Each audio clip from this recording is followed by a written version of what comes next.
नमस्कार, जय श्री कृष्णा। कथा संग्रह विजय लक्ष्मी चैनल में आप सबका स्वागत है।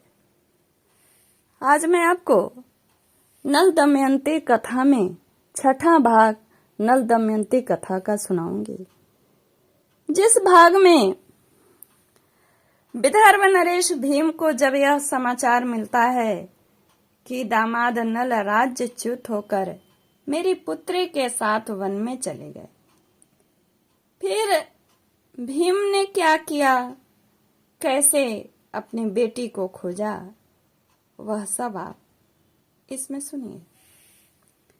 तब उन्होंने ब्राह्मणों को बुलवाया और उन्हें बहुत सा धन देकर कहा कि आप लोग पृथ्वी पर सर्वत्र जा जाकर नल दमयंती का पता लगाइए और उन्हें ढूंढ लाइए। जो ब्राह्मण यह काम पूरा कर लेगा उसे 1 सहस्त्र गौवें और जागीर दी जाएगी। यदि आप लोग उन्हें ला न सके, केवल पता ही लगा लावें, तो भी 10,000 गौवें दे जाएंगी। ब्राह्मण लोग बड़ी प्रसन्नता से नल दमयंती का पता लगाने के लिए निकल पड़े। सुदेव नामक ब्राह्मण नल दमयंती का पता लगाने के लिए चेदी नरेश की राजधानी में गया। उसने एक दिन राजमहल में दमयंती को देख लिया। उस समय राजा के महल में पूर्णया हवाचन हो रहा था और दमयंती सुनंदा एक साथ बैठकर वह मंगल कृत्य देख रही थी। सुदेव ब्राह्मण ने दमयंती को देखकर सोचा कि वास्तव में यही भीम नंदनी है। मैंने इसका जैसा रूप पहले देखा था वैसा ही अब भी देख रहा हूँ। बड़ा अच्छा हुआ, इसे देख लेने से मेरी यात्रा सफल हो गई। सुदेव दमयंती के पास गया और बोला, विदर्भ नंदनी, मैं तुम्हारे भाई का मित्र सुदेव ब्राह्मण हूँ। राजा भीम की आज्ञा से तुम्हें ढूंढने के लिए यहाँ आया हूँ। तुम्हारे माता पिता और भाई सानंद हैं। तुम्हारे दोनों बच्चे भी विदर्भ देश में सकुशल हैं। तुम्हारे बिच्छों से सभी कुटुंबी प्राणहीन से हो रहे हैं और तुम्हें ढूंढने के लिए सैकड़ों ब्राह्मण पृथ्वी पर घूम रहे हैं। दमयंती ने ब्राह्मण को पहचान लिया। वह क्रम क्रम से सबका कुशल मंगल पूछने लगी, परिवार के लोगों को, और पूछती भी जाती और रो पड़ती। सुनंदा दमयंती को बातें करते रोते देखकर अपनी मां से जाकर सारे वृतांत को सुनाया। राजमाता तुरंत अंतःपुर से बाहर निकल आई और ब्राह्मण के पास जाकर पूछने लगी कि महाराज, यह किसकी पत्नी है, किसकी पुत्री है, अपने घर वालों से कैसे बिछुड़ गई है, तुमने इसे पहचाना कैसे? सुदेव ने नल दमयंती का पूरा चरित्र सुनाया और कहा कि जैसे राख में दबी हुई आग गर्मी से जान ली जाती है ना, वैसे ही इस देवी के सुंदर रूप और ललाट से मैंने इसे पहचान लिया। सुनंदा ने अपने हाथों से दमयंती का ललाट धो दिया, जिससे उसकी भौहों के बीच का लाल चिन्ह चंद्रमा के समान प्रकट हो गया। ललाट का वह तिल देखकर सुनंदा और राजमाता दोनों ही रो पड़ी और कारण भी बड़ा आश्चर्यचकित था। उन्होंने 2 घड़ी तक दमयंती को अपने छाती से सटाए रखा। राजमाता ने कहा, दमयंती, मैंने इस तिल से पहचान लिया कि तुम मेरी बहन की पुत्री हो। तुम्हारी माता मेरी सगी बहन है। हम दोनों दशारण देश के राजा सुदामा की पुत्री हैं। तुम्हारा जन्म मेरे पिता के घर हुआ था और उसी समय मैंने तुम्हें देखा था। जैसे तुम्हारे पिता का घर तुम्हारा है, वैसे ही पुत्री यह घर भी तुम्हारा ही है। यह संपत्ति जैसी मेरी है वैसे ही तुम्हारी भी। दमयंती बड़ी प्रसन्न हुई और उसने अपने मौसी को प्रणाम करके कहा, माँ, आप निश्चिंत रहें। धन्यवाद जो आपने पहचान लिया। लेकिन आप पहले नहीं पहचाने तो भी दुख क्यों कर रही हैं? क्योंकि मुझे तो आपने पुत्र के ही समान अपने पास बिना पहचाने हुए भी रखा था, और उससे मुझे बड़ी खुशी है। यहाँ मैं आपकी लड़की की तरह रही हूँ। आपने मेरी सभी अभिलाषाएं पूर्ण की, मेरी रक्षा की, इसमें मुझे संदेह नहीं। मैं अब यहाँ और भी सुख से रहूंगी, परंतु मैं बहुत दिनों से घूम रही हूँ और मेरे छोटे छोटे 2 बच्चे पिताजी के घर हैं। वे अपने पिता के वियोग से दुखी रहते होंगे और मैं भी नहीं उनके साथ हूँ। न जाने उनकी क्या दशा होगी। आप यदि मेरा हित करना चाहती हैं तो मुझे विदर्भ देश में भेजकर मेरी इच्छा पूर्ण कीजिए। राजमाता बहुत प्रसन्न हुई। उन्होंने अपने पुत्र से कहकर पालकी मंगवाई। भोजन, वस्त्र और बहुत सी वस्तुएं देकर एक बड़ी सेना के संरक्षण में दमयंती को विदा कर दिया। विदर्भ देश में दमयंती का बड़ा ही सत्कार हुआ। दमयंती अपने भाई, बच्चे, माता पिता और सखियों से मिली। उसने देवता और ब्राह्मणों की पूजा की। राजा भीम को अपनी पुत्री के मिल जाने की बड़ी प्रसन्नता हुई और वे बड़े संतुष्ट हुए, खुश होकर सुदेव नामक ब्राह्मण को 1000 गांव तथा धन देकर संतुष्ट किया।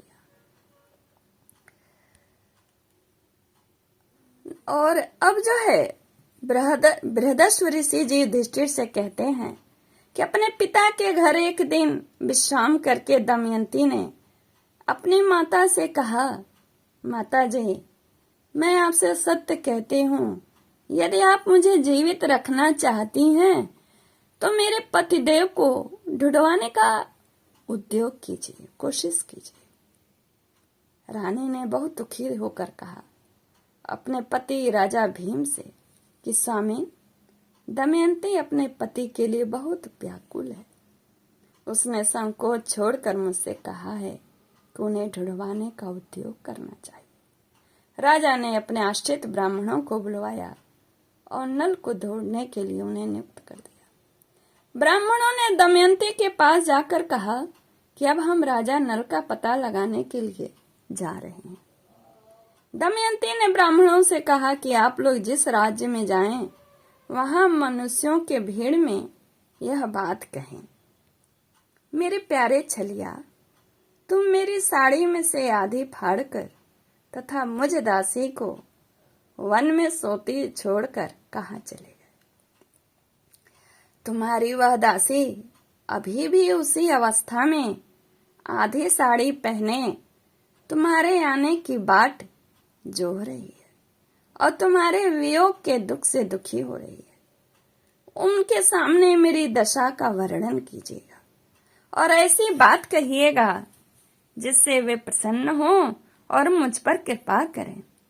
मेरी बात कहने पर यदि आप लोगों को कोई उत्तर दे तो वह कौन है, कहाँ रहता है, इन बातों का पता लगा लीजिएगा और उसका उत्तर याद रख करके मुझे सुनाइएगा। इस बात का भी ध्यान रखिएगा कि आप लोग यह बात मेरी आज्ञा से कह रहे हैं, यह उसे मालूम न होने पावे कि मैंने सिखा पढ़ा करके भेजा है आपको।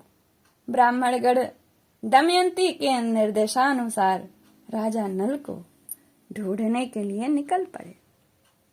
बहुत दिनों तक ढूंढने खोजने के बाद पर्णाद नामक ब्राह्मण ने महल में आकर दमयंती से कहा, राजकुमारी, मैं आपके निर्देशानुसार निषद नरेश नल का पता लगाता हुआ अयोध्या जा पहुंचा। वहां मैंने राजा ऋतुपर्ण के पास जाकर भरी सभा में तुम्हारी बात दोहराई, परंतु वहां किसी ने कुछ उत्तर नहीं दिया। जब मैं चलने लगा तब उसके बाहुक नामक सारथी ने मुझे एकांत में बुलाकर कहा, देवी, वह सारथी राजा ऋतुपर्ण के घोड़ों को शिक्षा देता है, स्वादिष्ट भोजन बनाता है, परंतु उसके हाथ छोटे और शरीर कुरूप हैं। उसने लंबी सांस लेकर रोते हुए कहा कि कुलीन स्त्रियां घोर कष्ट पाने पर भी अपने शील की रक्षा करती हैं और अपने सतीत्व के बल पर स्वर्ग जीत लेती हैं। कभी उनका पति त्याग भी दे तो वे क्रोध नहीं करती, अपने सदाचार की रक्षा करती हैं। त्यागने वाला पुरुष विपत्ति में पड़ने के कारण दुखी और अचेत हो रहा था, इसीलिए उस पर क्रोध करना उचित नहीं है। माना कि पति ने अपनी पत्नी का योग्य सत्कार नहीं किया, परंतु वह उस समय राज्य लक्ष्मी से च्युत, क्षुधातुर, दुखी और दुर्दशाग्रस्त था। ऐसी अवस्था में उस पर क्रोध करना उचित नहीं है। जब वह अपने प्राण रक्षा के लिए जीविका चाह रहा था, तब तो पक्षी उसके वस्त्र लेकर उड़ गए। उसके हृदय की पीड़ा असह्य थी। राजकुमारी, बाहुक की बात सुनकर मैं तुम्हें सुनाने के लिए आया हूँ। बाहुक वही थे जो नाग ने डसा था और नल का स्वरूप बदल गया था और अयोध्या नरेश के पास घोड़ा का जो सत्कार, घोड़ा के सिखाने का, कला सिखाने का और खाना बनाने का काम कर रहे थे। और उनकी ही बातें जाकर के ब्राह्मण ने राजकुमारी को सुनाया और कहा, तुम जैसा उचित समझो करो, चाहो तो महाराज से भी कह दो। ब्राह्मण की बात सुनकर दमयंती के आंखों में आंसू भर आए। उसने अपनी माँ से एकांत में कहा, माताजी, आप यह पिताजी से न कहें। मैं सुदेव ब्राह्मण को इस काम में नियुक्त करती हूँ। वैसे सुदेव ने मुझे शुभ मुहूर्त में यहाँ पहुंचाया था, वैसे ही वह शुभ शकुन देखकर अयोध्या जाए और मेरे पतिदेव को लाने की युक्ति करे। इसके बाद दमयंती ने परणात का सत्कार करके उसे विदा किया और सुदेव को बुलाया। दमयंती ने सुदेव से कहा, ब्राह्मण देवता, आप शीघ्र से शीघ्र अयोध्या नगरी में जाकर ऋतुपर्ण से यह बात कहिए कि भीम पुत्री दमयंती फिर से स्वयंवर में स्वेच्छानुसार पति वरण करना चाहती है। बड़े बड़े राजा और राजकुमार जा रहे हैं। स्वयंवर की तिथि कल ही है, इसलिए यदि आप पहुंच सके तो आ जाइए। नल के जीने अथवा मरने का किसी को पता नहीं है, इसलिए वह कल सूर्योदय के समय दूसरा पति वरण करेगी। दमयंती की बात सुनकर सुदेव अयोध्या गए और उन्होंने राजा ऋतुपर्ण से सब बातें कह दी। राजा ऋतुपर्ण ने सुदेव की बात सुनकर बाहु को बुलाया और मधुर वाणी से समझाकर कहा, बाहुक, कल दमयंती का स्वयंवर है। मैं एक ही दिन में विदर्भ देश में पहुंचना चाहता हूँ, परंतु यदि तुम इतना जल्दी वहां पहुंच जाना संभव हो तभी मैं वहां जाऊंगा। ऋतुपर्ण की बात सुनकर नल का कलेजा तो फट गया। उन्होंने अपने मन में सोचा कि दमयंती ने दुख से अचेत होकर ऐसा कहा होगा।